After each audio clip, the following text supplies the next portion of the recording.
What's going on, guys? BossMoP6 here, back to another video, and today I'm going to be doing something a little bit different here. Now, I will have to say something here. Sorry for not uploading and a little bit because A, it's the holidays, and B, I've been busier than shit.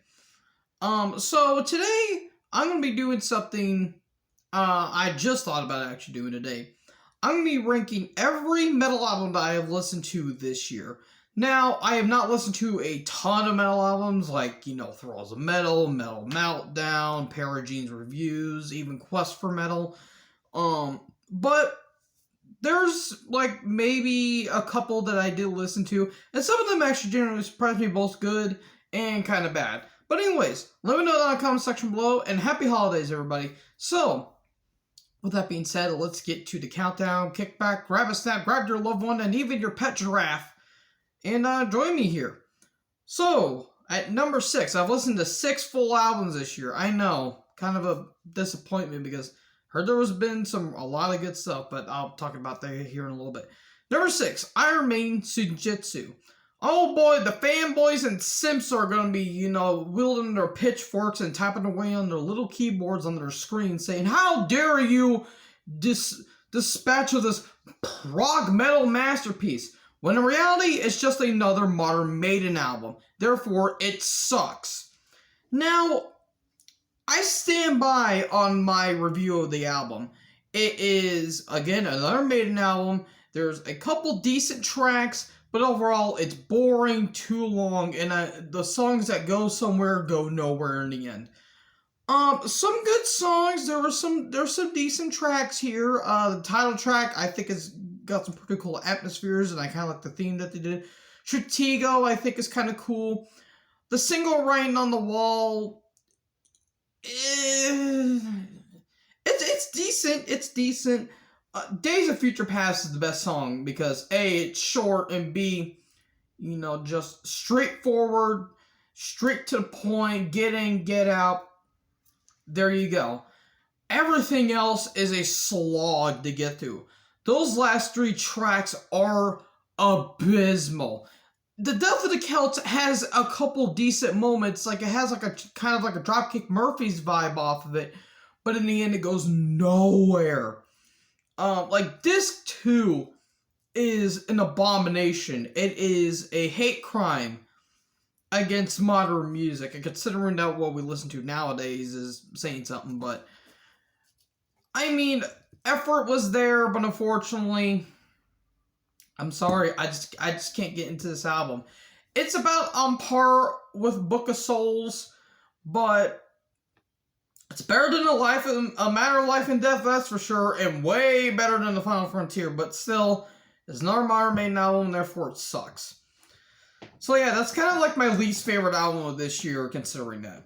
Number 5, Sermons of the Sinner by KK's Priest. Originally, when I made this album review, or when I reviewed this album, I gave it a little too much praise.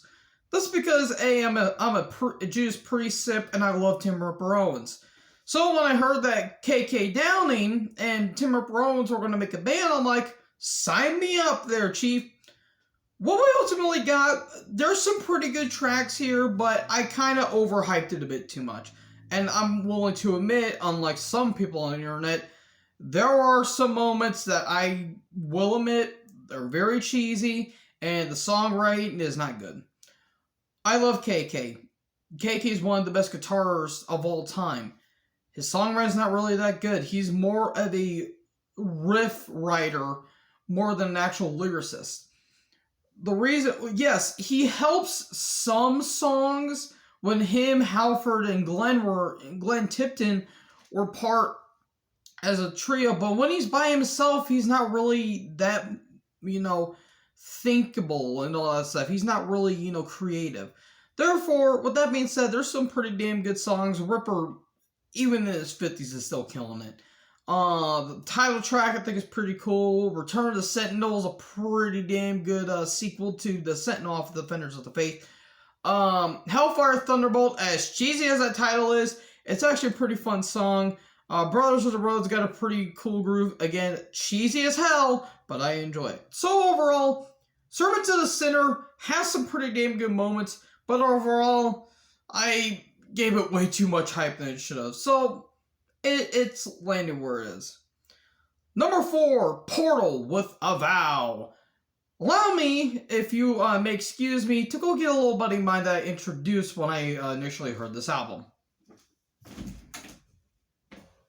Aha! Steve the Slugger is back, cause sweet Christ, this album is terrifying. Look, I'm not an avant-garde, black and death metal guy, but my curiosity peaked when I heard, Thralls of Metal talk about this and say that, yeah, this is terrifying. I still have night terrors listening from this album because, my God, this album is just terrifying. And I don't think I'll listen to Hagbulbia anytime soon because I don't want a demon crawling on my goddamn bed anytime soon. With that being said, not gonna lie, I don't really remember a lot of the songs because they're not just songs, they're just noise that the bitch from the ring will make. And sweet God almighty, sorry if I'm moving my glasses are broke, but whew. Hot damn, this album is straight up terrifying to listen to. You'll play the song backwards, you'll probably accidentally, summon a succubus in your bed. But, creep factors and uncomfortableness aside, yeah, it stands where it stands. Again, it's not really that memorable, but if you want to be freaked out, then this is the album for you. Now, I gotta go put Steve up and talk about number 3, which is Carcass, Torn Arteries. Why didn't I not listen to this album sooner? I will never understand. My first ever Carcass album, and holy shit, what was I waiting? I've been sleeping on this band for years. This album is so much fun. It is drivenly heavy, awesome riffs, just killer melodies. Jeff Walker is an extremely phenomenal vocalist. He's got that black metal croak, but he's got those death metal growls and snares. And this year has been phenomenal for death metal. I heard At the Gates had a pretty damn good album. Speaking of black metal, Dark Throne released an album that I heard was pretty damn good. This was a pretty damn good year for death metal. Worm, Forever Glade, I heard is just, disgustingly good. But it's not my favorite death metal album. You might figure out which one will be, at the top of this list, but yeah, this album was so much fun. Title track is an absolute banger. Dance of Ixtab is so goddamn catchy. Kelly's Meat Emporium, Under the Scalpel Blade, Flesh-Ripping Sonic Torment, I think that's what it's called. The Near 10-minute track is so goddamn catchy. Catchy riffs, awesome leads, phenomenal playing. Bill Steer is a godsend. Drums are just pummeling. Jeff Walker just sounds kind of evil on this album. And yeah, this is an awesome Carcass album. I don't know if it's their best. I will probably do a retrospective in the future of this band because I've been talking to people and you said yes please. So yeah, I'll get into Carcass later down the line. Number 2, Cannibal Corpse, Violence Unimagined. This was originally going to be my number 1. Holy shit, this album. This turned me into a Cannibal Corpse fan.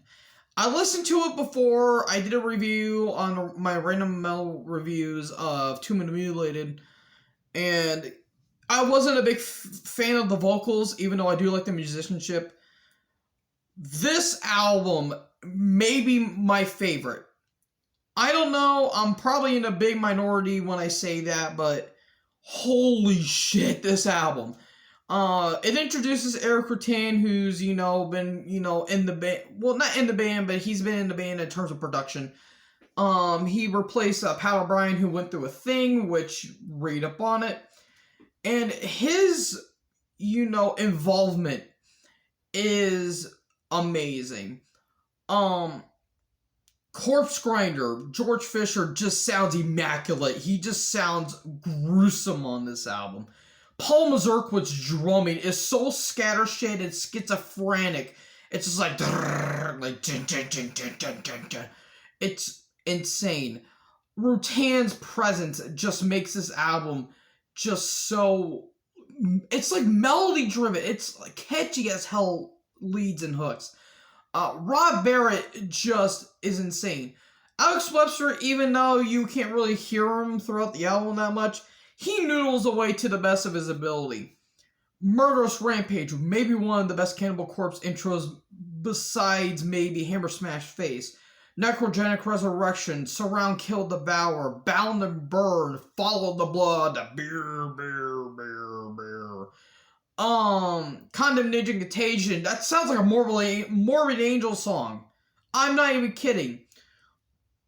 Just every goddamn song, like a few of the singles off of this album is just brutal in a way. Inhumane Harvest has has the biggest hooks I've ever seen. It's like dun, dun, dun, dun, everything must go.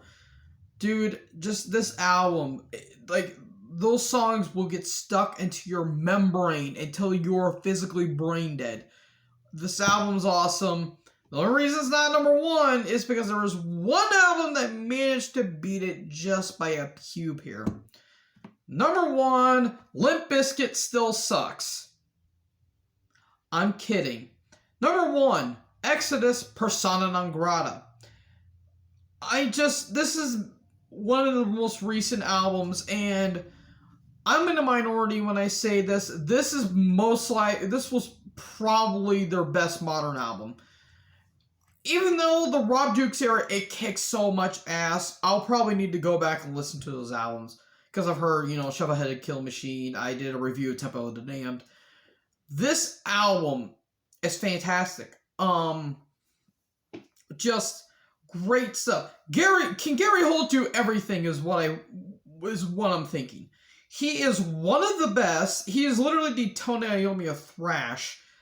Zetro, he sounds whiny. He does sound whiny. His vocals are starting to, devour a little bit, but I still think he does some pretty damn good stuff. Tom Hunting just sounds like he's a freak on steroids. This dude literally beat Cantor's ass a few months ago, and he sounds like he never skipped a leg day or arm day, because he's beating the shit out of those skins. Lee Altus's guitar tone is thicker than an elephant's ass. Seriously, folks, you cannot get a much grittier and just full guitar tone than that. Jack Gibson's bass is just bitching throughout this. This album is awesome, great stuff. The title track, Prescribing Horror, is doomy as hell. The Beatings Will Continue. Lunatic Liar Lord, Anti-Seed. Just every goddamn song on this is awesome. REMF. Clickbait. Again, a couple tracks I thought they were fine but not good. Elitist, not a big fan of it, but overall, this is on my regular rotation, and it's probably one of the best modern thrash albums. Period. So anyways, folks, this has been an interesting video. So what are your favorite, let me know in the comments what your, where would you rank these albums, and what albums have you listened to in 2021? I'll be listening to a shit ton more albums in 2022. Again, I apologize for missing out on some. Mastodon released an album. Dream Theater, even though I'm not a prog fan. BT Bam, Between the Bury and Me, I heard released a pretty damn good album. Again, Dark Throne, At the Gates. Just a lot of classic bands. I heard Hood of Menace. I heard that was a pretty damn good album. I heard Massacre released now, even though that's very, very, very hit and miss.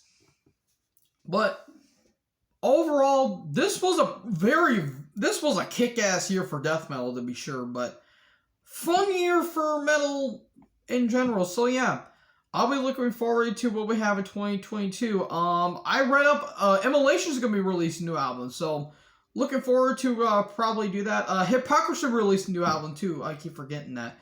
But yeah, hope you guys enjoyed this video. Make sure to like, comment, subscribe, and join the herd. I'll talk to you guys next video. Peace out.